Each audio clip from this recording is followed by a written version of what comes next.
I've made my way through some valleys and desert, believing that I'd get lost. I stood at the foot of what felt like Mount Everest, knowing I had the strength for the climb. 'Cause through every trial, each test and temptation, one thing is sure every time. Over and over, again and again, God is faithful. Over and over, again and again, through it all, He's made me able to stand and survive, to come through alive when it sure looked like I couldn't win. But Jesus is with me, so I'll claim the victory over and over again.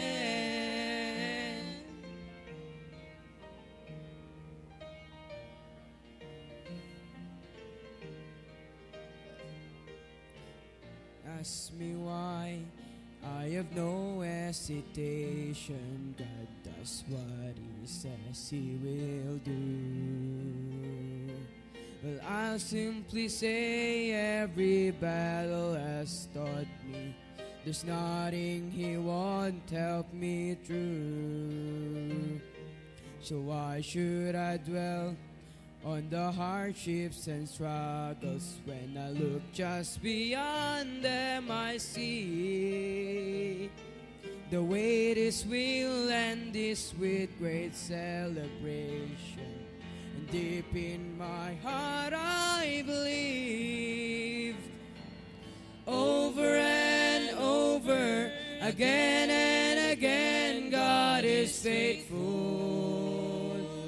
Over and over, again and again, through it all, He's made me able to stand and survive, to come through alive when it sure looked like I couldn't win. But Jesus is with me, so I'll claim the victory over and over again. Over and over, again and again, God is faithful. Over and over, again and again, through it all, He's made me able to stand and survive, to come through alive when it sure looked like I couldn't win. Jesus is with me, so I'll claim the victory over and over again. Jesus is with me, so I'll claim the victory over and over, over and over, over and over again.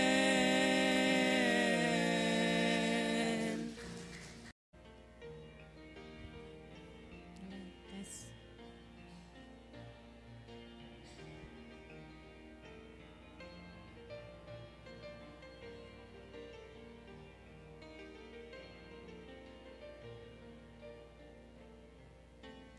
It is hard to understand God's purpose in our lives.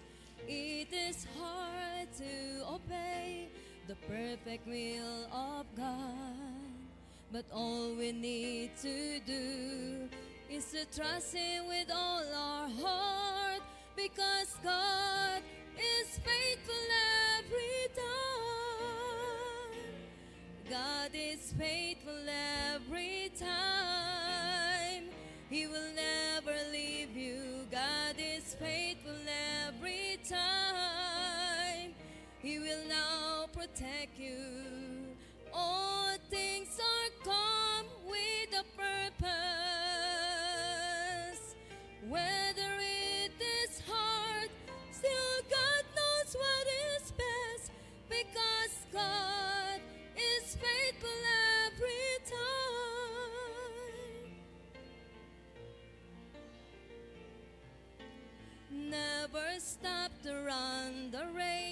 that God has set before us.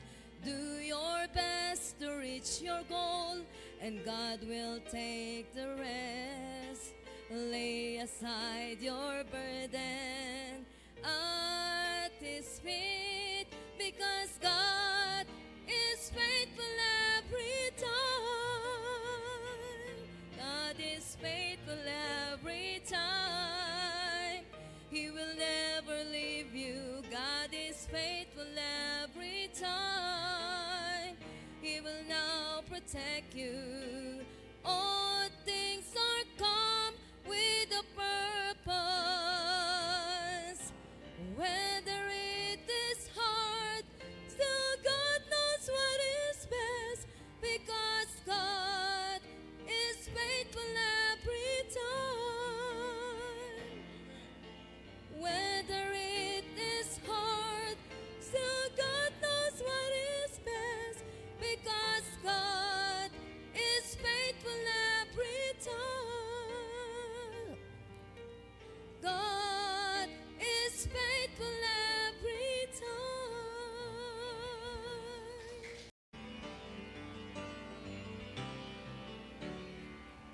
Lately I've been through some testing and trials. Felt like a detour that went on for miles. But standing here now looking back, I can say, Lord, I'm thankful. Some storms I thought I would never survive, but here I am feeling so strong and alive. The darkness is past and the morning is bright, and I'm thankful. Lord, I'm thankful like David after Goliath, like Paul and Silas after the jail. I'm thankful like Daniel after the lions. Lord, I'm thankful. Thankful like Noah back on dry ground. Thankful like Lazarus finally on wood. Every beat of my heart wants to pound. I'm thankful, Lord, I'm thankful.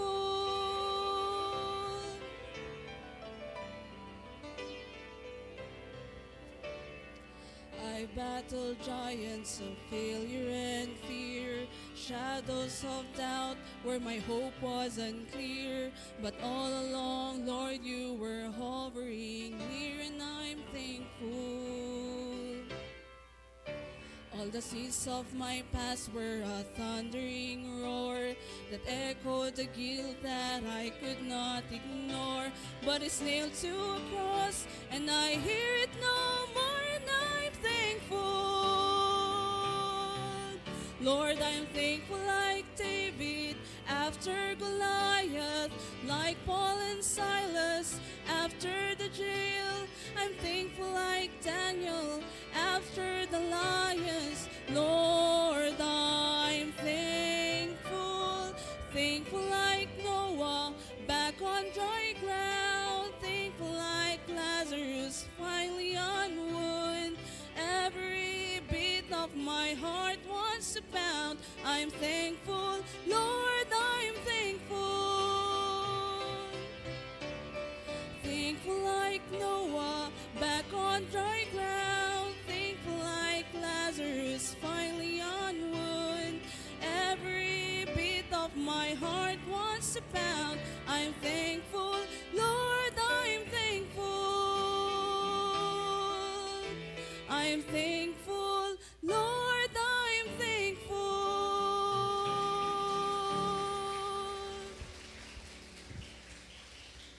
Amen. All right. Good songs we heard. Amen.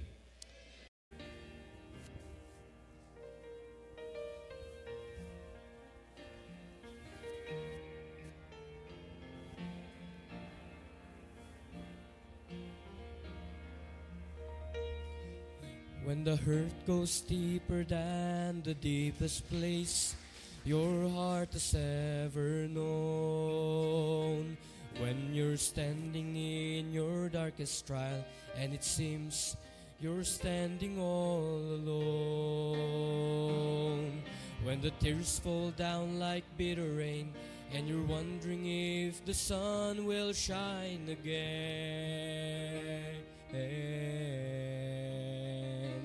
in the midst of disappointment.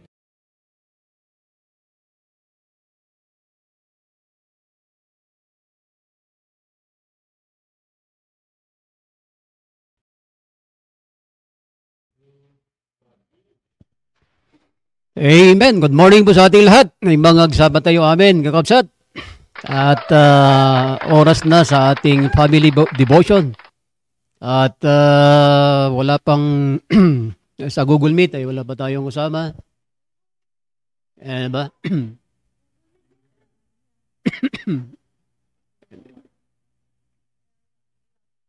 Okay, so hindi ko mabasa masyado. Pero anyway, ay sa Facebook Live, ay good morning po sa inyo. Batiin muna natin sila. Dito sa akin, ay dito na si Sir Asierto Manzano. Good morning po. Si Rolin Claudio Sanet, good morning. Good morning. At si Alicia Wilson, good morning po. Pagaling po kayo. Si Brad Digno, good morning po. Si Ma'am Emilia. Si Sir Jonas Christian Abuan Dixon, good morning po. Si Sir Gilbert Hopper, good morning. Si Joyce, good morning po. Sir Juni Narcisa, good morning po. Myra Salarson. Okay, so si Glyza K. Ramilio, doon po sa Cagayan. Good morning po sa Cagayan. Okay, so far, ito po yung mga early birds po natin dito sa Facebook Live. At siguro yung mga iba, ay i-share po natin para tayo po ay lahat ay sama-sama sa ating talakayan, sa ating family devotion. At napakaganda na ito po makasanayan po natin araw-araw. Yung devotion natin ay dapat ay magiging habit na natin ba? Tuwing umaga ay salita ng Diyos yung ating naririnig. Ay, sino yung nasa Google Meet? Ay, andun na si Kwan. Mga nanay doon sa village. Ganun ang bahay to. Ay, Sir Rolly, good morning po. Diyan sa village. Wala pa si Sir Domark dyan. Diyan na. Okay, of course, kasama natin yung walang sawang nakaantabay palagi sa ating devotion. Si Ma'am Emilia, good morning po dyan. Good morning naman yan. Yan na si Sir Jerry, good morning po. Sir. Parang attorney Ay, naka-off. Ayan, good morning po. Yan sa village. Okay, yan si Sir Domark. Congratulations po. At handang-handa na yung speaker natin doon sa village. Okay, so ba't walang mga bata? Gisingin natin yung mga bata para makapakinig sila. Napakaganda na sama-sama tayo. Ito yung family devotion, kaya dapat ay lahat po tayo ay nakaantabay. Okay, at tuloy-tuloy na tayo. Iunahin na natin yung excited doon sa village. Kita ko, ready na si Sir Jerry, parang attorney na lilitis ng kaso. Amen. Okay, at hindi na natin patatagalin. At umpisa na natin. Lakasan mo para magising yung mga taga-village yan. Para lalakasan din namin yung speaker dito para magising yung mga full-time. Okay, good morning po, Sir Jerry. Good morning, sir. At good morning po sa ating lahat. At yung iba dito sa village ay ginigising pa. At yung ginigising, pero gising na, mahirap talaga gisingin yung gising. Kaya nagtulog-tulugan. Kaya iniwasan nila nito.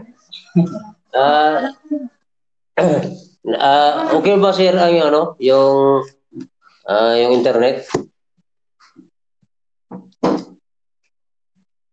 Okay. Okay naman yung sound. Okay naman, sir. Kala ko,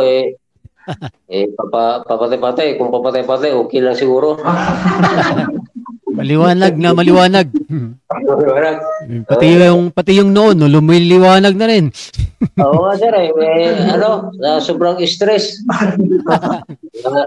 Sobrang stress hindi lang sa bata, kundi sa mothers. Hindi, biro lang. Baka may mangyayari. Ingat ka dyan. Baka mabato ka dyan, ha?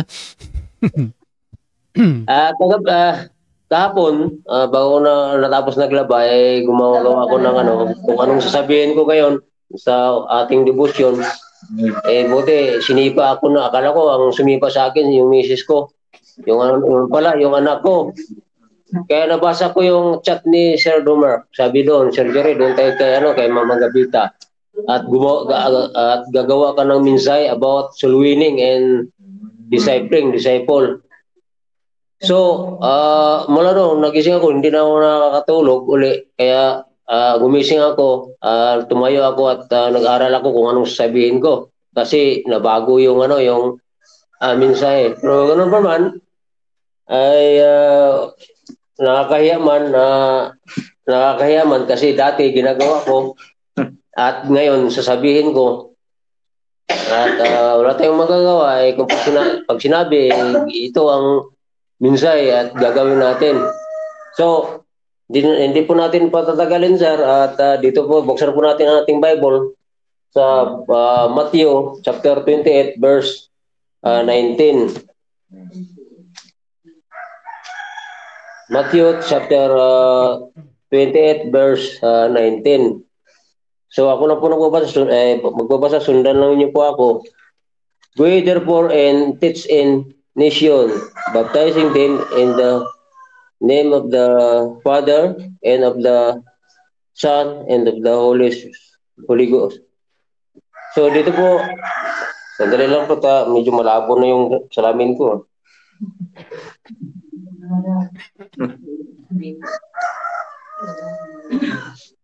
Dito po ituloy po natin sa verse 20, teaching them to observe all things whatsoever I have commanded you, and lo, I am with you always, even unto the end of the world. Amen. So, ang tinutukoy po dito sabi ng chapter 19, humayo kayo at ipahayag yung aking salita. Ang ibig sabihin, humayo tayo upang i-share natin yung about kaligtasan. Hayo tayo upang i-share natin ang salvation. Ayan ang utos ng Panginoon.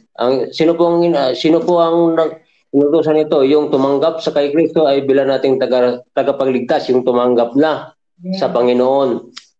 So wala pong ibang ina-address dito, yung tumanggap nga, anak na ng Diyos. Ang madaling salita, anak na ng Diyos, yung tumanggap sa Panginoon bilang nating sariling tagapagligtas.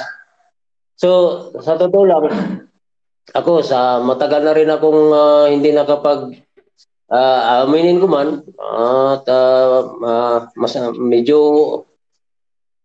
masakit man at aminin ko na sa 7 months hindi naman actually na hindi talaga nakapag-share ng tao o nakapag-share ng bawat kaligtasan. Sabi nga nating pastor, mas maganda sa ating area. Hindi lang doon, maganda na naman na sa mga kasamahan na isusuluin natin. At ganoon, at ngayon, hindi na ako nag-resign ako sa aking trabaho sa Portabaga. Hindi na ako nagtatrabaho sa Portabaga kasi minsan yun nga, hindi na ako nakaka-attend sa ating church, lalo na sa pananambahan. Digit sa lahat yung pagsusuluwining, lalo na sa area, kanyang-kanyang area. Kaya minsan, nung ako po'y active pa sa suluwining, malakas pa ang area ko noon ay sa sa Green Valley. Naalala ko po noon yung isang motor, yung motor ko, minsan ano ko ng linggo doon, magsusundo ako sa linggo, kung may dadala ako ng bisita, ay punong-puno yung motor, halos malaglag na ako sa upuan ng motor. Kaya nga, minsan, dalawa kami ni Jezreel magsundo doon o magsusuluwining doon sa aming area sa Green Valley. Nag-aagawan pa kami sa tao kung sinong unang magsishare. Ngayon, yung medyo wala na, lumambot na, nawala bigla. Bakit? Sa trabaho. Yun ang dahilan, trabaho. Kaya sabi ni ating pastor, pag mahal mo ang trabaho, mahal mo ang iba ng Diyos mo, pira. Kasi nakakalimutan mo yung gawain ng Panginoon. Kaya medyo nung kagabi, inaral ko ito, medyo nahiya ako. Siyempre, alam na naman natin na tayo ay anak ng Diyos. Alam na natin kung anong gagawin natin sa Panginoon, para sa Panginoon na magsuluin ng kaluluwa, ay hindi na nagagawa. Kaya ito ay sa aking pag-resign, sa aking pagtatrabaho, ituloy ko yung ginagawa ko dati sa area. Kaya yung mga anak ko minsan nawala na rin dahil sa trabaho. Dati pagdating ng Saturday magbibisit doon at Friday mag-Bible study, Thursday mag-Bible study, mag-suluwining. Pero ngayon wala na, nalusaw na. Kaya yun. Kaya nga dito sa chapter 20, sabi niya about naman to sa pag-disciple, yung nala natin sa simbahan, na nasuluin natin, dali natin sa simbahan upang sila ay mabautismuhan. Tapos pagkatapos natin mabautismuhan, yung nadala natin galing sa area, ay ating i-disciple. Tuturuan natin sila, at paano tuturuan natin sila para magiging kagamit-gamit sa gawain ng Panginoon. So dito po sa hindi po natin itutuloy ko lang sa Book of Mark.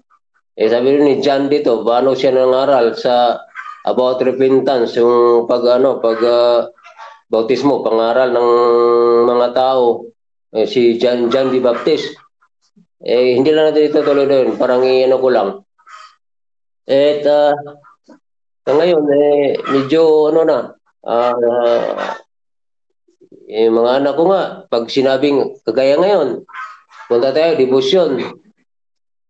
Doon pa kung ano nang ginagawa. Pero kung sabihin natin na punta tayo ng beach, sa dagat, ang bilis. Punta tayo sa dagat, mag-swimming tayo, overnight tayo doon. Ang bilis. Kaya, nakakalungkot. Kaya nga, bilang ama ng tahanan o bilang isang leader ng tahanan ay ibabalik ko yung dati kong ginagawa na nag-swimming sa area at magdi-disciple. Nakakatuwa naman na minsan may nakikita kaming dinidisciple diyan sa church sa linggo, Sunday. Dala-dala ni Ma'am Chiri Castro, yung taga Pamsibin, yung malapit sa tower diyan. Dinidisciple namin yan. Natuwa ako na dinidisciple rin nila ni Ma'am Chiri Castro. Kaya yung anak ni yung Sir Kinito, yung kasama ni Sir Jubin na sa SM nagtatrabaho. Kaya minsan nakita ko yung picture, sa mga picture na nanggagaling kami ng Green Valley o baka Kagingsor, nakita ko mga picture. Yung mga isang pamilya ron na disciple namin sa Baka Kingsor, ay babalikan ko uli upang sila po ay siyempre pag hindi mo yung dinidisciple mo, wala kang hindi mo hindi mo pinagtiyagaan ay talagang mawala rin, hindi na rin sila nagsisimba. Siyempre, pinabayaan mo na sila. Kaya ang gagawin ko ang gagawin ko na ay babalikan ko sila at ewan ko kung kasi yung biyanan niya na disciple namin na darasan sa church, na bautismo sa church. Pero iba ng simbahan nila yan na nasa Sagamsibi na pero Baptist din. Kasi ang sabi nila may ano daw doon, may grocery kaya lumipat sila. Kaya nakakalungkot Binsyo, napabayaan ko. Yung iba lumipat na ibang simbahan pero Baptist din. Pero hindi sa atin si BBC. At yun lang sir at salamat. Amen. Amen, Sir Jerry. At yun, napakaganda. Kaya nga itong family, God and my family first. Ito yung tema natin kaya wala nang ibang mangunguna kundi tayong mga magulang, tatay o nanay para akayin yung ating pamilya sa paglilingkod sa Panginoon. Tama yung sabi ni Sir Jerry kanina. Trabaho ka lang ng trabaho, sweldo, pera, pero ang nakakalungkot, walang Diyos.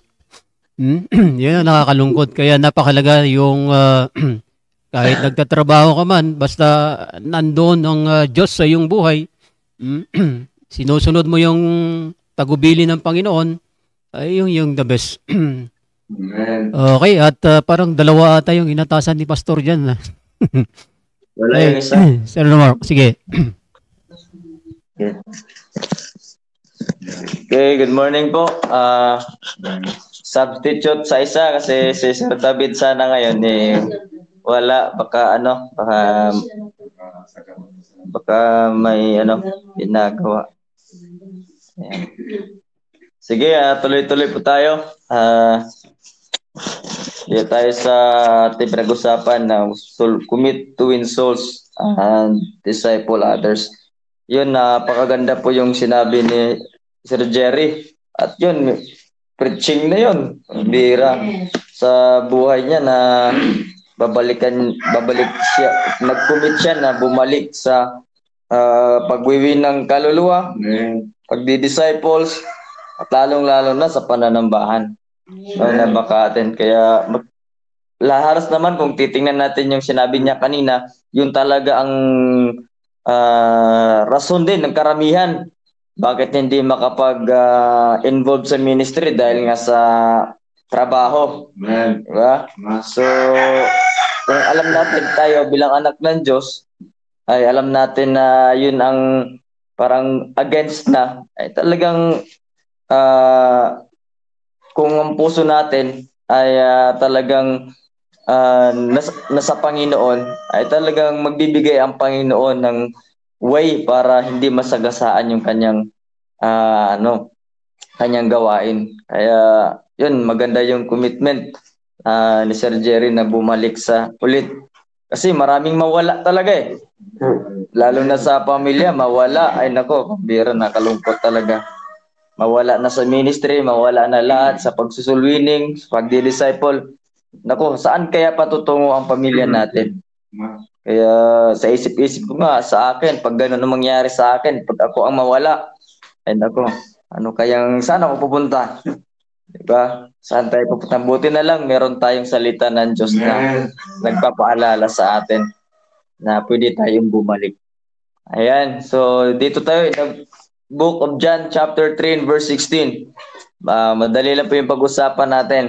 At Book of John chapter 3 verse 16. Sabi po ng Biblia, "For God so loved the world that He gave His only begotten Son, that whosoever believeth in Him should not perish but have everlasting life." Amen. At meron lang tayong isa-isahin natin yung word, yung mga sinabi dito ng Biblia, no? At maunawaan natin. Soul winning is very important, no? Napakahalaga ang soul winning. Bakit? Dahil yan po ang purpose ng Diyos. Bakit niya binigay ang kanyang bugtong na anak na si Kristo Jesus. No? Kaya soul winning is very important. Kaya makita natin dito sa ating binasa, God gave His only begotten Son. So makita natin. But gusto kong may pakita ngayong umaga is soul winning is ordained from God, no? Tandaan natin pag sinabi nating ordain o ordinansa, ibig sabihin may nagtalaga sa iyo. May nag-ordina sa iyo na ito yung habili, ito yung gawain, no, na dapat gawin mo. Sabihin, ikaw yung tiwalaan, no, na gawin mo ang mga mga bagay na ito. So, yun po ang makita natin ngayon. We are ordained to win souls. No? Tayo bilang mga anak ng Diyos, we are ordained to win souls. Kaya dito sa ating binasa, makikita natin yung word na for God. For God. The word for God is soul winning is ordained from the divine person. So, pag sinabing divine, banal. So, sino yung banal na makikita natin dito na persona? Walang iba kundi ang Diyos. Kaya that's why for God. So, anong ibig sabihin yan? God commanded us to win souls. So, ang nagbigay ng nag-utos sa atin to win souls, walang iba kundi ang Diyos ang nag-utos. Kaya mahirap, nakakalungkot kung iiwan natin ang command ng Diyos. Mahirap makalimutan natin yung command ng Diyos. Tandaan natin, soul winning is ordained from the divine person. Sinong persona ang nag-utos sa atin to win souls? Walang iba kundi ang Diyos. Tandaan natin yan. Kaya mga kapatid, hindi basta-basta ang soul winning. Karamihan parang ang soul winning parang compliance na lang sa iba. Nakalimutan natin ang nag-ordain sa atin, walang iba kundi ang persona ng Diyos. No? Yan ang nag-command sa atin na manghalap tayo ng kaluluwa. Kaya soul winning Sabi ko nga kanina is very important. Bakit? Dahil dito binigay ng Diyos ang kanyang bugtong na anak. No? Para tayo ay iligtas sa apoy ng impyerno. Tandaan natin yan. Diyos ang nag-command to win souls. Yan isa sa mga ordained sa atin, no, ng Panginoon to win souls. Pangalawa, soul winning has a divine plan. No, ang soul winning ay meron siyang tinatawag na divine plan. Ulitin ko ulit, yung divine is kabanalan, banal. No? Soul winning has a divine plan. Ano yung plano ng Diyos? Doon sa binasa natin, balikan natin yung word na for God so love the world. Yan. So love, ano yung plano ng Diyos? So love the world. Minahal tayo ng Diyos, mga kapatid. No? Yan ang plano ng Diyos sa atin. No? Minahal niya tayo. God's plan is established because of His love. Tandaan natin yan, mga kapatid. Ang plano ng Diyos is established because of His love. Kung walang pag-ibig ang Diyos sa atin, mga kapatid, we are lost. No? Lahat tayo mapapahamak sa impyerno. Kaya dapat maunawaan talaga natin yung pinakapundasyon bakit natin ginagawa yung isang bagay. No? Tandaan natin kasi minsan compliance na lang lahat tayo Minsan tulog-tulog na lang tayo. Gagawa. Minsan lalo na pagpunta natin sa simbahan, alam nating nag-uumpisa na ay palate-late pa tayo. Diba? Ang dami nating ginagawa na hindi dapat. Ang instruction sa atin, before 15 minutes, nandun na tayo sa church. Pero anong ginagawa ng iba? Late. Diba? So, nakakalungkot. Lalo na sa pagwiwin ng kaluluwa. Papunta nga ng area, pero, ayun, magwin lang ng 5 kataong kaluluwa, 1, 2, 3, tapos na. So, yan. Nasaan yung totoong love? Nasaan yung totoong love natin sa Panginoon? No, lahat naging compliance na lang. Kaya tandaan natin, soul winning, number 1 kanina, is ordained from the divine person. God commanded us to win. Pangalawa, soul winning has a divine plan. That's why God's plan is established because of His love. No? Yeah, kung wala ang pag-ibig ng Diyos, wala, lost tayo. Kaya kanina, kasi Sir Jerry, na-remind ulit siya na mag-commit ulit siya sa gawain ng Panginoon. To win soul. Bakit? Ang pag-ibig ng Diyos hindi yan nawawala sa atin. No? Ang pag-ibig ang problema lang kasi tayo. Tayo kasi yung pawala-wala. Pero ang Diyos hindi siya nawawala eh. Pero kung tayo ay tunay na anak ng Diyos, pero naglaylo ka, pero kung meron talagang naitanim sa iyo na salita ng Diyos, pabalik at babalik ka rin. Amen. Diba? Parang nasa kanta lang, babalik ka rin. Diba? Pero bakit ka babalik? Dahil anak ka ng Diyos. Diba? Tandaan natin yan, mga kapatid. God's plan is established because of His love. No? Last, soul winning is the divine purpose of God to save us. So, may purpose ang Panginoon. Bakit niya tayo iniligtas? No? Ano doon sa binasa natin? Sabi ng Biblia that He gave His only begotten Son. Kaya ang purpose ng Panginoon, He gave His only begotten Son. Amen. No? Only begotten Son, nag-iisang anak. No? Begotten. Diba? Basahin natin sa Romans chapter 10, verse 13. Yan. Romans chapter 13. Maganda po ito. 13. Yan.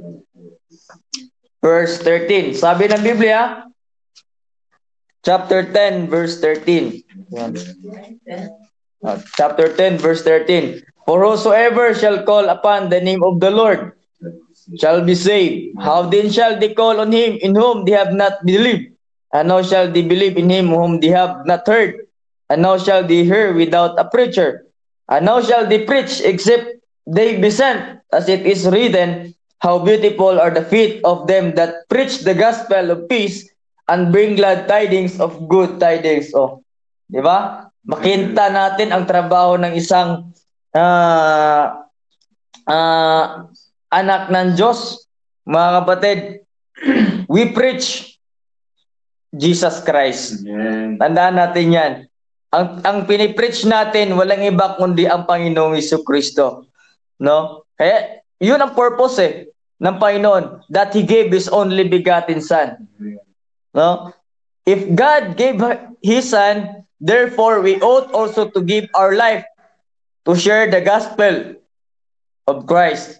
So, ang purpose ng Diyos ay ibinigay niya ang kanyang bugtong na anak para sa atin. No? Para sa atin. Kaya makikita natin, mga kapatid, kung ang Diyos binigay niya ang kanyang sariling anak sa atin para sa kaligtasan ng bawat isa, lahat sa atin, ng buong mundo, makita din natin sana yung purpose ng Diyos sa buhay natin. Amen. Ano yung purpose ng Diyos sa buhay natin? To win souls. Amen. No? Manghalap ng kaluluwa. Kaya, mga kapatid, makita natin sa tatlong bagay na ito, yung divine person, yung divine plan, at divine purpose ng Diyos. Makita natin, kapatid, na ang pag-share, ang pagsusulwining ay ang pinakapundasyon nito, walang iba kundi pag-ibig. Amen. Babalik ka talaga sa pag-ibig. Kaya kaya lagi sinasabi ni Pastor, if you do not have love, no, sa Panginoon, wala kang magagawa sa Kanya. Amen. Pero pag meron kang pag-ibig sa Panginoon, ang dami mong magagawa sa Panginoon. Amen. No? Tandaan natin yan, mga kapatid. Kasi ang nag-ordain sa atin, walang iba kundi ang Diyos. Amen. Ang nagbigay ng plano para mag-share ng kaluluwa, walang iba kundi ang Diyos. Pag-ibig ng Diyos sa atin. Pangatlo, ano yung purpose ng Diyos? Diba? Binigay niya ang kanyang bugtong na anak para sa atin. No? That's why He gave His only begotten Son. Kaya makita natin, kung binigay ng Diyos ang kanyang bugtong na anak, ganun din sa atin. No? Ibigay din natin sa iba yung buhay na walang hanggan. I-share natin ang salita ng Diyos sa mga hindi pa naabot. Kaya mga kapatid, alalahanin natin, no, ang pundasyon, bakit tayo nagsusulwining, bakit tayo nagdi-disciple. Tama yung sinabi ni Sir Jerry kanina eh. No? Hindi, naiwan niya lahat, yung pagsusulwining, naiwan niya lahat yung masayang pagsusundo, pagpunta ng area. Diba? Iba yung kasi yan, habang nagbabiyahe ka, sakay mo yung mga disciple mo, kahit motor lang yon. Diba? Nakamotor lang yon. Kung nagpapatuloy pa si Sir Jer, siguro may sasakyan na siya ngayon. Diba? Walang imposible sa Panginoon, mga kapatid. Hindi masamang mangarap ng mataas kung kasama mo ang Panginoon. Kung may Panginoon ka, nangarap ka na man lang, yung maliit pa. Mangarap ka, yung malaki na. Walang imposible nga sa Panginoon eh. Kaya nga walang imposible eh. Di ba? Kaya walang imposible na bumalik din siya sa ministry. Sa despite na, dahil sa trabaho, ayun, ang Diablo nagbigay ng ganung plano, pero nangunguna pa rin yung pagmamahal niya sa Diyos. Kaya nag-commit ulit siya. Kaya maganda yung mensahe ng ating church. No? Commitment, gagawa ka ng commitment to win souls. Kaya marami talaga sa atin pang babaguhin sa atin. No? Kaya salamat sa mensahe na ito. Salamat sa meron tayong ganito na pambira. Sabi ko nga, nakalimutan ko man yung paikot sino yung magsasalita ngayon na tatay. Inisip ko sino yung tatay na hindi nagsasalita. Si Sir Jerry, si Sir David. O sila yung nag-send ako kagabi na mag-prepare kayo ng mensahe. Kasi yung iba, dito, sunod ulit sila. Si Sir Amado. Wala si Sir Amado. No? Yan. Ang gabi sila. So yung iba ulit. So, para to, kaya mga kapatid, tandaan natin yung pinag-aralan natin dito ay napaka-importante, napakahalaga po ito. No, tandaan natin, ang nag-utos to win souls, walang iba kundi ang Diyos. We are ordained to win souls. Tandaan natin yan. May nag-ordina sa atin, pinagkatiwalaan tayo mga kapatid na mag-share ng kaluluwa sa mga hindi pa naabot. Kaya hindi lang sa labas, kundi sa loob din ng tahanan. Kailangan natin yun. Kaya tama yung Sir Jerry, umpisahan ulit niya sa kanyang loob ng tahanan. Tapos balikan yung disciple. Ganun din sa atin. Diba? Lahat tayo, may kanya-kanya tayong problema sa tahanan, pero balikan natin ang pamilya natin, huwag natin silang iwan. Kaya yun po, I hope may natutunan po tayo sa mga bagay po na yan. Yun lamang po Sir Gar, maraming salamat. Amen. So yan po yung napakagandang narinig po natin patungkol sa ating tema. Bakit tayo mag-commit na mag-win ng kaluluwa at mag-disciple. At anyway, salamat Sir Domark at congratulations sa triplet mo ha. Tatlong pangalan kaya triplet eh. Si anong pangalan yon? Si Chris Job Martin. Hindi triplet yon. Pero isa lang yon. Pangalan lang yung tatlo. Okay, anyway, salamat sa narinig po natin kay Sir Jerry, kay Sir Domark. Iniiwan ako ni Sir Tom, kaya ilang oras pa. Medyo mahaba-haba to. At salamat sa safe na travel ng mga delegates together with our pastor. Kaya wala siya ngayon, ay nagpapahinga. Okay, at tuloy-tuloy na tayo. At meron akong binasa dito. Napakagandang naaayon sa ating tema. Why to commit to win souls and to disciple them. Napakaganda. Let's open our Bible. 1 Corinthians. Ay dito kasi makikita natin yung ipinaliwanag ni Apostol Pablo. Bilang isang anak ng Diyos, bilang isang ligtas, at bilang isang apostles ng Panginoon, ay ito pinaliwanag ni Apostol Pablo yung kahalagahan ng pagwiwin ng kaluluwa at pagdi-disciple. Okay, pag ganyan na kayo, babasahin ko lang itong 1 Corinthians. Umpisan ko dito sa verse number 17. O chapter 9. 1 Corinthians chapter 9 and verse number umpisan ko dito sa verse 17 para mabilis tayo. Okay, pag ganyan na kayo, sundan nyo lang. For if I do these things willingly. Tandaan nyo, itong nagsasalita rito ay si Apostol Pablo kasi ipinapaliwanag niya yung karapatan niya bilang isang anak ng Diyos, bilang isang lingkod ng Diyos, bilang isang apostle, bilang isang nagwiwin ng kaluluwa, at bilang isang nagdi-disciple. Sabi niya, for I do these things willingly, I have a reward. Tandaan nyo, alam ni Paul, na balang araw ay meron siyang reward na matatanggap. Hindi lang niya ginagawa na walang kabuluhan dahil hindi naman yung reward ang after niya, pero alam niya na merong reward ang gumagawa nito. But if I against my will, a dispensation of the gospel is committed unto me. What is my reward then? Sabi niya, ano yung reward ko? Merely that when I preach the gospel, I may make the gospel of Christ without charge, that I abuse not my power in the gospel. For though I be free from all men, yet I have myself made myself servant unto all, that I might gain the more. Okay, so take note yung word na servant, napakalaga po. Sabi niya, I made my servant unto all.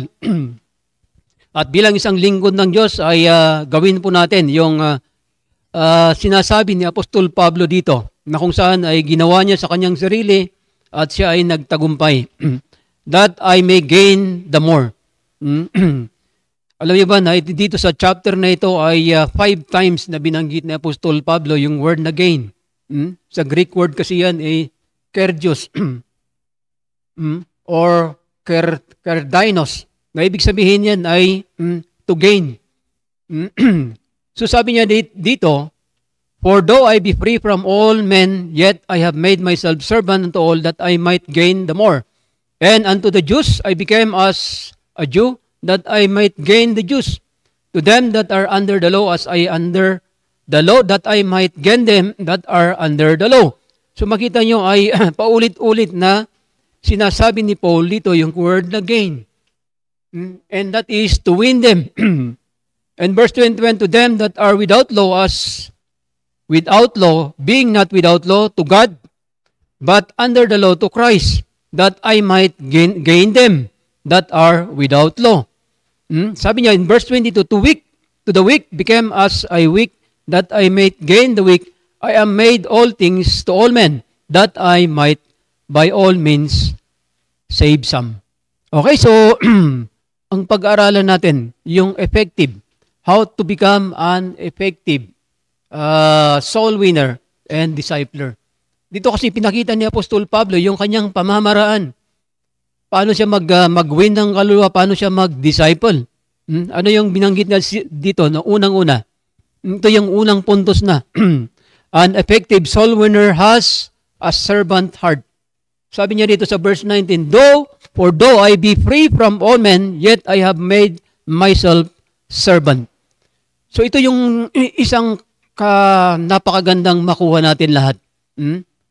At ako'y naniwala sa mga nakikinig sa Facebook Live, sa Google Meet. Isa akong masasabing good example na merong commitment sa gawain ng Panginoon kahit may trabaho. Yan si Ma'am Emilia. Nakita niyo, nagtatrabaho pero hindi niya pinapabayaan yung tungkulin niya bilang servant ng Panginoon. Diba? Napakaganda na magkaroon tayo ng servant heart. Kagaya ng sinabi ni Apostol Pablo, nakita nyo, ay gusto niyang mag-gain more. Ay wala nang iba kundi yung mga kaluluwa ng tao. Bilang isang anak ng Diyos, ay ito yung dapat natin makuha. Para tayo maging effective na soul winner, ay magkaroon tayo ng servant heart. Kung gaano ginawa ni Apostol Pablo, Paul saw himself as an agent of the Lord Jesus Christ. Nakakita siguro kayo ng mga ahente ng mga iba't ibang mga produkto. Anong ginagawa ng mga ahente? Of course, iminamarket nila o kaya ibinabahay-bahay nila yung mga produkto. Ganun ang ahente. Nag-aahente sila para sa mga produkto. Pero sabi ni Paul, siya ay naging ahente ng Panginoong Hesukristo. Ano yung inihahayag niya o kaya ipinipresent niya sa tao? The gospel of the Lord Jesus Christ. Kaya makita niyo dito si Paul ay naging agent ng Panginoong Hesukristo, offering lost people something far greater than what they had. So ano yung ipinipresent ni Apostol Pablo sa kanila? Greater. Kaya nga pag nag-present tayo ng gospel ay huwag nating gagawin lang. Huwag natin ipipresent lang yung ebanghelyo ng Panginoon. Ako palagi ang sinasabi ko ay ito ay isang pinakamahalaga sa buhay ng isang tao. And that is the gospel ng Panginoon. Kaya nga pag tayo po ay mag-present ng gospel, ay huwag lang natin lalangin. Dahil ito ay mahalaga sa buhay ng isang tao. Once na i-present natin ay doon yung bang boldness natin sa pag-present, doon yung pagiging seryoso natin. Kaya nga pag kadalasan ito yung na-experience natin sa pagbabahagi ng salita ng Diyos. Kadalasan, lalo na mga kabataan, nagtatawanan lang sila. Pero sabi ko, huwag niyong tatawanan. Dahil pag tinawanan niyo to, parang tinatawanan niyo yung ebanghelyo ng Panginoon. Kaya maging bold tayo sa ganun. I-emphasize natin, ihayag natin, just like Apostle Paul. Sabi niya ay gagawin niya ng lahat para maging epektibo siya na ahente o agent ng Panginoong Hesukristo. Kaya napakalaga na makita natin to. Paul wanted to win them over to forgiveness and freedom in Christ. Ano yung isang goal po natin?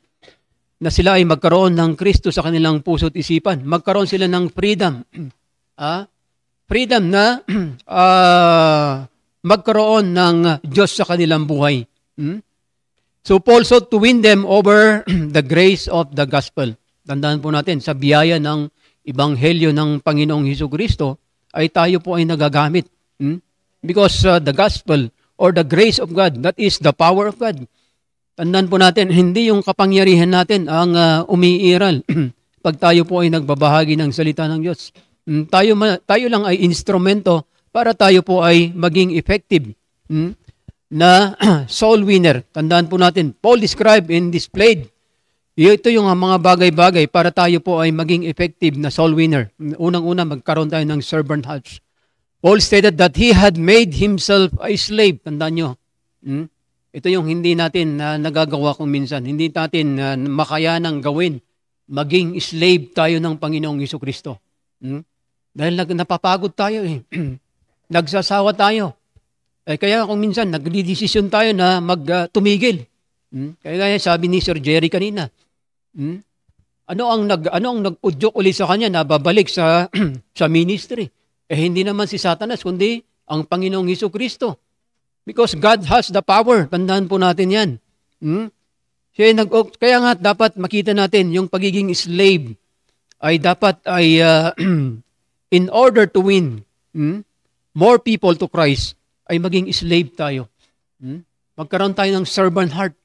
Dahil pag wala tayong servant heart, ay iiral palagi yung pagiging makamundo natin. Iiral palagi yung pagiging mayabang natin. Yan ang iiral sa atin.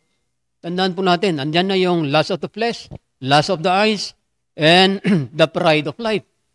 Tingnan nyo, every time, ito yung palagi kong iniisip palagi. Every time na hindi ko nagagawa yung tungkulin ko ay nagigilty ako.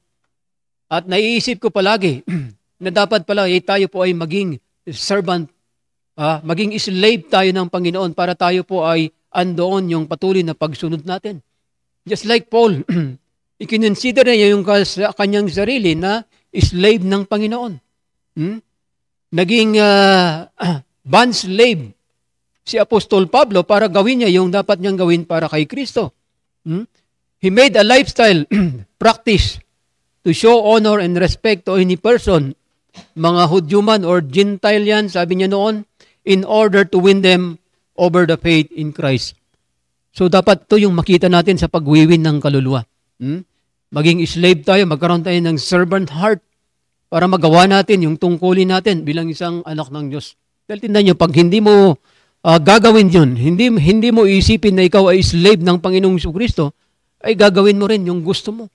Di ba? Mag-soul-winning ka kung gusto mo, mag-Bible study ka kung gusto mo, mag-invite ka kung gusto mo. Di ba? Kung tinamad ka, paano mo gagawin yon, di ba? Hindi mo magagawa yung mga bagay-bagay na yon. So, to become an effective soul winner ay magkaroon tayo ng servant hearts. Pangalawa, para mabilis tayo, an effective soul winner has an athlete's discipline. Tingnan nyo, bakit ikinonekta ni Apostol Pablo yung pagiging athletic discipline niya. Dahil kadalasan itong mga Hudyo ay during the time of Paul ay hindi sila familiar sa mga sports. Hindi siya ba sports enthusiast. Pero si Apostol Pablo, hindi man siya naging athlete but alam niya kung ano yung disiplina ng isang atleta. So Paul ever attended an athletic competition na maliwanag naman sa Biblia, hindi naman siya naging athlete but he was familiar with a rigorous discipline ng isang atleta. Required of an athlete who wanted to compete in the highest level. Tingnan niyo yung mga atleta, paano siya nananalo? Paano siya nagkakaroon ng reward o kaya mga yung bang paano sila nagiging effective na maging athlete o athlete? Hindi sila basta-basta sumabak sa competition kung hindi sila nagsanay. Pagayaran natin bilang isang anak ng Diyos. Hindi tayo basta sasabak na lang ng basta sa area na wala tayong kaalam-alam sa ebanghelyo ng Panginoon. Diba? Unang-unang alamin natin, i-practice natin sa ating sarili kung paano tayo mag-win ng tao. Diba? Ito yung palaging sinasabi ng ating pastor. Ay magkaroon tayo ng tinatawag nating plano. Yung mga atleta, may plano yung mga yan bago sila sumabak sa kompetisyon. Meron silang schedule sa kanilang training. Meron silang routine na ginagawa. So dapat bilang isang anak din ng Diyos ay meron na tayong dapat magandang plano o preparation bago tayo sumabak sa ganong gagawin natin sa pagsusoul winning, di ba? Paano ka magiging effective na soul winner pag wala ka man ng kaplano-plano? Hindi ka man lang nananalangin. So paano ka tayo magiging effective na soul winner? Hindi tayo disiplinadong anak ng Diyos kung ganyan. Just like an athlete, nakukumpit sa kompetisyon ay pinaghahandaan niya talaga. So bilang isang anak ng Diyos, ay sabi ni Apostol Pablo, ay kailangan natin magkaroon ng athlete's discipline. Disiplinahin natin yung sarili natin.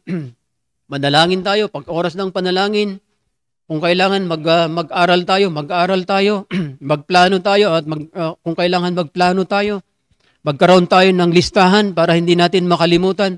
Yan po yung kailangan natin. Yan yung disiplina na kailangan po natin. Tingnan nyo dito sa verse number 27. Sabi yan, but I keep under my body and bring it into subjection. Anong ginagawa ni Apostol Pablo? Narinig na natin kay Pastor to, prinits na ito. Sabi niya, I keep under my body and bring it into subjection. Huwag kang pupunta na area na pupungas-pungas ka pa. Huwag kang pupunta sa area na hindi ka man lang nanalangin, wala ka man lang kaplano-plano sa iyong buhay. Wala kang magagawa. Tandaan po natin, hindi tayo magiging effective na soul winner at discipler ng Panginoon. Kaya kailangan natin ng disiplina. Sabi niya, lest that by my any means, when I have preached to others, I myself should be cast away. Para tayong mga nangangaral na walang ka-effect yung pinapangaral natin, di ba? Kaya napaganda yung preparasyon ng isang soul winner. Ay kailangan paghandaan natin, magkaroon tayo ng disiplina, kagaya ng isang atleta. Si Pacquiao, tingnan nyo, ganong edad na ay lalaban pa rin. Ano yung ginagawa niya? maaga pa lang ay nagsasanay na, nag-iinsayo na. Lalong-lalo tayong mga Kristiyano, dapat insayado tayo sa pagbabahagi ng salita ng Diyos. Hindi yung nahihiya pa tayo. Hindi pa natin kabisado yung mga verses na kailangan po natin sa pagwiwin ng kaluluwa. Paano tayo maging effective na soul winner? Paano tayo maging effective na discipler? Hindi man lang natin binuklat yung Biblia natin. Diba? Hindi man natin naging familiar sa verses sa Bible. So tandaan po natin, magkaroon tayo ng disiplina para tayo ay maging epektibo na soul winner, maging advocate. Dahil tinawag tayong advocate of the Lord Jesus Christ. Dahil bilang isang advocate ay andoon yung tinatawag nating life transferring the gospel of the Lord Jesus Christ. Ay ita-transfer natin yung buhay ng Panginoong Jesucristo sa ibang tao. Kaya dapat maging familiar tayo, dapat maging disiplinado tayo. A soul winner must take care to practice what they preach. Maging yung itinuturo natin ay i-practice natin. Dahil nakakahiya pag itinuturo natin sa iba na hindi naman natin ginagawa. Ay mahirap yon. Pangatlo, an effective soul winner is a discipler has a selfless attitude. Kung minsan ay nagiging conscious tayo sa ating sarili. Pero sabi ni Apostol Pablo ay magiging selfless. Magkaroon tayo ng selfless attitude to become an effective soul winner. Anong ibig sabihin yan? Si Apostol Pablo, nire-remind tayo na magkaroon tayo ng tinatawag nating yun bang kalimutan mo, yung sarili mo mismo. Kalimutan mo yung yun bang mga bagay-bagay na ginagawa mo sa sarili mo at ituon mo sa iba. Di ba? Napakaganda na magkaroon tayo ng ganong attitude. Selfless attitude. Nagagawin mo yung isang bagay, do everything for the glory of God. Gagawin mo lahat ng mga bagay-bagay sa mga dinidiscipler mo para lang makakilala sila sa Panginoong Jesucristo. Yan po yung selfless attitude. Na yung mga bagay-bagay na para sa iyo ay imbis na gagawin mo para sa iyo ay ginagawa mo para sa Panginoon. 'Di ba? Kinakalimutan mo yung para sa iyo para yung para sa Panginoon ay lalong magawa mo. So Paul sought to correct the Corinthians arrogancy. So makita natin si Apostol Pablo ay ito rin yung itinuturo sa mga taga-Korinto during that time. Dahil maraming mga arrogante during that time. Reminding them that the gospel's essence was to love God with all one's heart. Nabasa naman natin sa Biblia yan. Na mahalin natin ang Panginoong Jesucristo with all our heart, with all our soul, at maging yung ating mga kapitbahay. As oneself, in other words, God first, others second, and tayo yung huli. Yun yung selfless attitude. Inuuna mo yung Panginoon kaysa yung sarili mo. Pero kadalasan kasi sa atin, aminin naman natin o hindi, inuuna natin yung sarili natin bago ang Panginoon. Di ba? Kadalasan yan sa mga nagtatrabaho. Inuuna nila yung trabaho bago ang Panginoon. Last ang Panginoon. Pero hindi. Si Apostol Pablo ay inuuna ng Panginoon. God first, others second, and tayo yung huli. Yan po yung attitude ni Apostol Pablo sa pagdi-disciple. Okay, and then lastly, bago tayo magtapos, an effective soul winner is a discipler presents a Christ-like example. Punta natin sandali itong chapter 11, verse number 1. Sabi niya rito, be ye followers of me, even as I also am Christ. Okay, gising pa ba kayo? Amen. Sabi ni Apostol Pablo, be ye followers of me, even as I also am of Christ. So napakaganda na bilang isang effective soul winner and discipler, ay maging followers tayo ng Panginoong Jesucristo.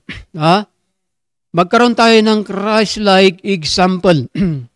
So Paul exhorts Christian to imitate him as he imitated Christ. Dahil si Apostol Pablo ay binigay niya yung buhay niya para sa Panginoon. Kaya take note, mga full-time, mga nagsasabi na isinuko nyo yung buhay nyo para sa Panginoon, ay dapat wala nang ibang ma-imitate natin kundi yung Panginoong Jesucristo. The Lord Jesus Christ, just like Apostle Paul, para tayo po ay maging effective na soul winner at discipler, ay tayo po ay magkaroon ng Christ-like character. In other words, the best way to win over a lost person is magkaroon tayo ng maayos na pananampalataya kay Kristo. Na makita yung buhay natin, na yung buhay natin ay nasa kay Kristo. Nakakalungkot naman na nagdi-disciple ka pero hindi makita yung Kristo sa buhay mo. Sino ang nakikita sa buhay mo? Hindi si Kristo, hindi si Kristeta. Nakakalungkot pag hindi si Kristo, si Satan ang nakikita sa buhay natin. Hindi kailanman tayo magiging effective na soul winner. Ang nakikita sa buhay natin ay yung katamaran. Ang nakikita sa buhay natin ay yung pagiging lust of the flesh natin. Yung karangyaan ng mundong ito ang sinusunod po natin, ginagawa natin. Hindi tayo magiging effective na soul winner. Kung nakikita sa atin ay yung si Kristo palagi. Yung buhay ni Kristo palaging nakikita sa atin. Yan yung the best na example para tayo po ay maging effective na soul winner. Isipin natin, pupunta ka sa area. Pupunta tayo sa area at yung attitude natin ay hindi attitude ng isang Kristiyano. Paano tayo magiging effective na soul winner? Sa pananalita pa lang natin, ay hindi salita ng isang Kristiyano. Diba? At maging sa kagawian natin, paano tayo makitungo sa ating mga kapwa Kristiyano? Paano tayo makitungo sa mga iba? Kung hindi maayos yung ugali natin, ay kailanman hindi tayo maging effective na soul winner at discipler. Di ba? Kaya ayusin natin yung ugali natin, pananalita natin, napag-aralan na natin yan. Lalo sa mga full-time, magkaroon tayo ng excellent speech. Andon yung tinatawag nating law of kindness. Ang nakakalungkot, yung lumalabas sa bibig natin ay hindi law of kindness Yung mga salita na hindi, kung minsan ay hindi malamon-lamon. Sabi nga, hindi malamon-lamon ng aso, lumalabas sa bibig natin. Paano tayo magiging effective na soul winner at discipler? So tandaan po natin, ang Panginoong Jesucristo ay pumunta dito sa lupa, not to be served, but to serve. Kaya nga, magkaroon tayo ng servant heart. And give His life as a ransom for many. Ayun palagi ang ilagay natin sa ating puso't isipan. Ang Panginoong Jesucristo ay hindi pumunta sa lupa para paglingkuran natin, but siya yung naglingkod sa atin. He called people to follow Him as disciples. Sabi ni Apostol Pablo, ay sundin niyo ako. Follow me as I also am in Christ. Habang ako'y sumusunod sa kay Kristo at nagiging servant ako ng Panginoong Jesucristo. Yan yung word ng Apostol Pablo. Kaya napakaganda na makita natin ay sundin natin. People who committed themselves, commit their body and soul to Him as Lord, ay ano yung makikita natin dito? Yan ba yung tinatawag nating challenge sa bawat buhay natin na i-deny natin yung ating sarili? Denying yourself ay yan isang the best na paglilingkod sa Panginoon. Dahil kakalimutan mo kung yung sino ka Kung dati kang pumupunta doon sa mga lugar na kung saan ay wala naman si Kristo doon, ay babaguhin mo. And that is to deny yourself. Di ba? Yung dating ginagawa mo ay hindi mo na ginagawa alang-alang kay Kristo. Di ba? That is denying yourself. At sabi ng Biblia, take up the cross and follow Him. Whether we prefer to call ourselves soul winner and disciple, the Lord Jesus Christ expect us to be about living out the gospel consistently. Napakalaga yun. Yung bang mamuhay tayo kay Kristo consistently. Mamuhay tayo sa Ebanghelyo ni Kristo consistently, doing everything we can to win them for Christ Jesus. Okay, so huwag yung kalilimutan yung apat na bagay na binanggot ni Apostol Pablo rito. Ay magkaroon tayo ng servant heart, ay magkaroon tayo ng athlete's discipline, magkaroon tayo ng selfless attitude, at higit sa lahat, magkaroon tayo ng Christ-like character or example.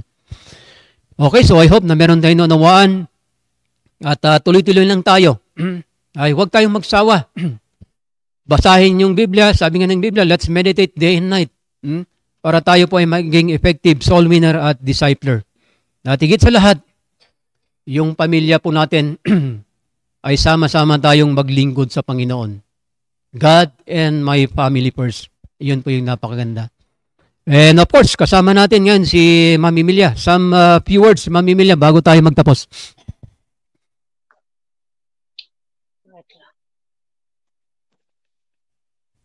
Good morning sa ating lahat. Okay ba yung audio ko? Man, morning po. Sa akin naman ay talagang ginagawan ko din ng paraan para kasi iba talaga yung mag-soul winning sa yung talagang personal kaysa yung video call na tawagan mo sila. Dami din nilang rason. Tapos na wala daw silang oras, ganyan.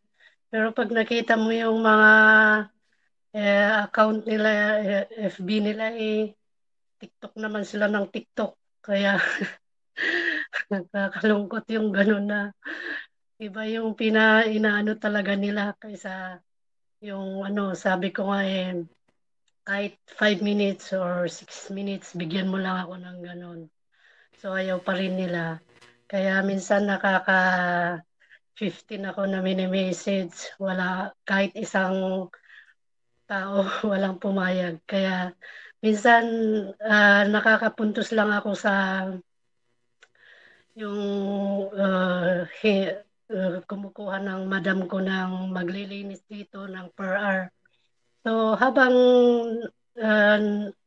naririnig ko na kumukuha, nagpe-pray ako na ma-soul winning ko yun. At habang naglilinis kami, sinishare ko kahit iba yung niya, pero pinipilit ko pa rin na kung naintindihan niya yung sinare ko. Sabi naman, oo, naintindihan niya. Kaya pag-pray din niyo ako kasi wala talaga, mahirap din pag mangulit ng tao, minsan blinablock ka, pinagsasabihan ka ng hindi tama. So, sige lang, pray lang. As yun lang po. Amen. Salamat.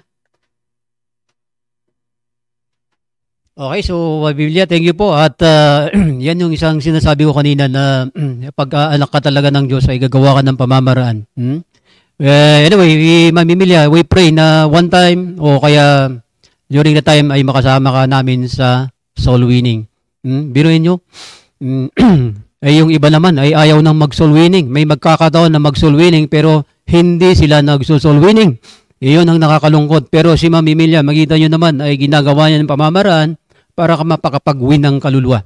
Sana makita natin, ma-challenge tayo na tayo po ay dapat may kalayaan tayo na mag-win ng kaluluwa ay gawin po natin. Okay, so sa mga mothers din sa village ay napakaganda ay sama-sama tayo na tangkilikin yung programa ng ating simbahan. At tandaan po natin, hindi po programa lang ng simbahan to. Ito ay programa ng Panginoon sa ating simbahan. Kaya tuloy-tuloy lang tayo at sa ating napakinggan, ito ay tagubili naman ng Panginoon, command ng Panginoon. Hindi naman ito utos ng ating pastor. Hindi naman utos ng mga leaders natin to, kundi ito ay utos ng Panginoon mismo. Kaya tayo nagkakaroon ng ganitong programa para lalo tayong maging masigasig sa pag-aakay ng kaluluwa. Para hindi tayo, sabi nga ni Paul, magkaroon tayo ng consistent na pag-win o kaya pag-disciple para ihayag ang ebanghelyo ng Panginoong Hesukristo. Okay, so much for that. At I hope na tayo po ay we're blessed this morning. At huwag nating kalilimutan mamaya, meron tayong discipleship service. Palagi sinasabi ng ating pastor, let's bring our disciple sa pananambahan sa ating discipleship service. At patuloy tayo na maging effective sa paglilingkod sa Panginoon. Okay, huwag nating kalilimutan. Then Sunday, ay meron tayong goal na inaabot. Kaya lahat po tayo ay magtrabaho. Magtrabaho tayo, mag-akay ng kaluluwa para mapasaya natin ang Panginoon. Okay, so much for that. Good morning. God bless po sa bawat isa. At sa mga nasa Facebook ay hindi na kayo maisa-isa. Okay, so binabati ko lang yung aking kumpare, ninong ko pa. Hindi man siya membro dito pero may pagkakataon siya na nakikinig sa Facebook Live. Okay, sa mga nasa Facebook Book Live ay good morning po sa ating lahat. At tayo po ay magwakas na sa panalangin. Let's end with a prayer. Let's pray. Heavenly Father, oh God, thank you so much once again sa aming family devotion. At naway, meron kaming napulot na katotohanan mula po sa iyo pong salita. Through Sir Jerry at Sir Domark ay andoon yung patuloy, Panginoon, na encouragement para lalo kaming maging effective na soul winner o magkaroon kami ng commitment na mag-soul winning at mag-disciple, O Diyos.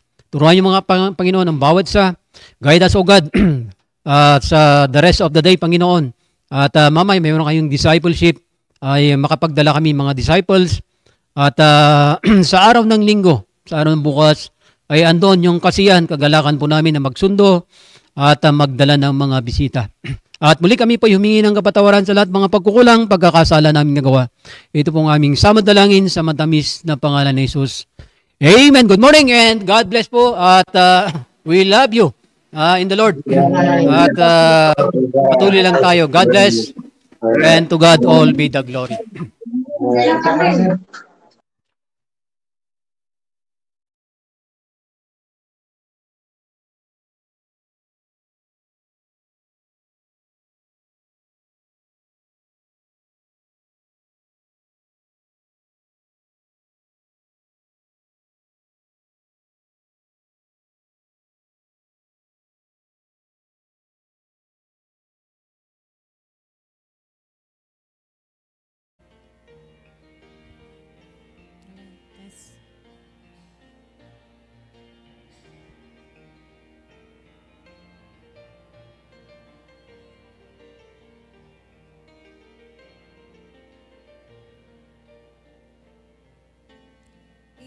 It's hard to understand God's purpose in our lives.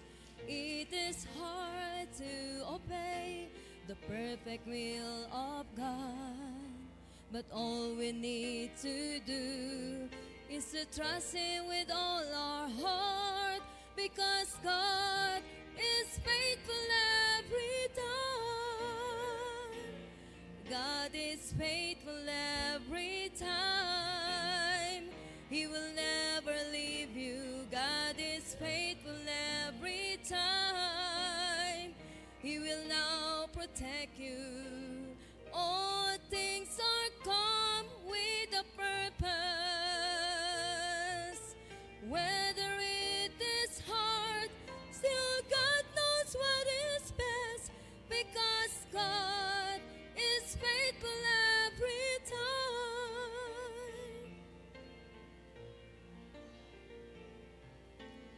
Never stop to run the race that God has set before us. Do your best to reach your goal, and God will take the rest.